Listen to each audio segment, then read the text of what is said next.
It was at the post-election conference bringing together senators that the issue of the oversight fund appeared to be irking the legislators.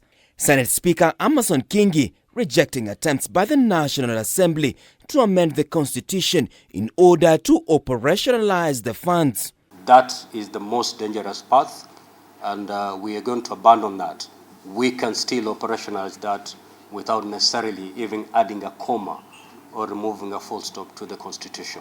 Members of Parliament Gishimu Githinji of Gishugu and his counterpart from Matungu, Stephen Mule, have come up with two legislative proposals that seek to have the funds enshrined into the law.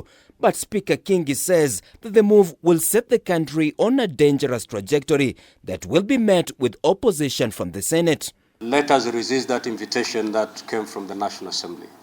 But again, I'm telling you, we can still operationalize the Senate Oversight Fund without touching the Senate. The Senate is promising to take a different route in seeing that the funds are actualized. Once we resume, we will be having a sitting with the ad hoc committee, that is the members from the Senate, to look at ways on how we can be able to operationalize the Senate Oversight Fund.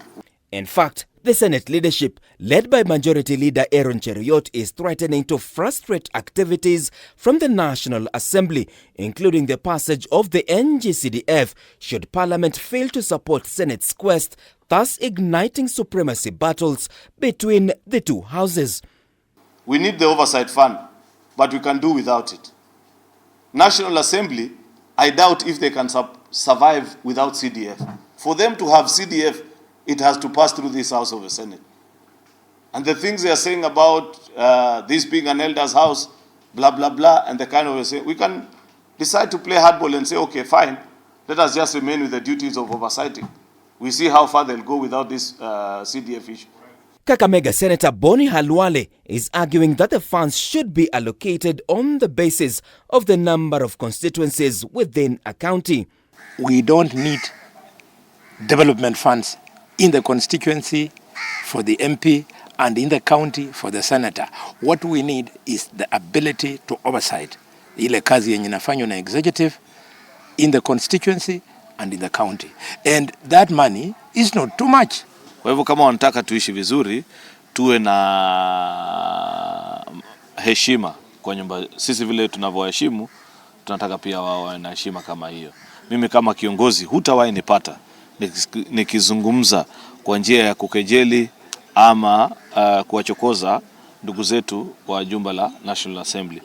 On his part, Minority Leader in the Senate, Stewart Matsayo, argues that operationalization of the funds will help the senators in achieving their mandates. Ukikosa kuwa mtu wa kuangalia na kuweza kujua, inakuwa sasa wale wanaweza kuchukua zile pesa ambazo wamekuwa tukisikia miradi gushi. President Ruto in September, during a joint sitting of the two houses, proposed the launch of the new fund, to which he argued would go a long way into serving Kenyans accordingly.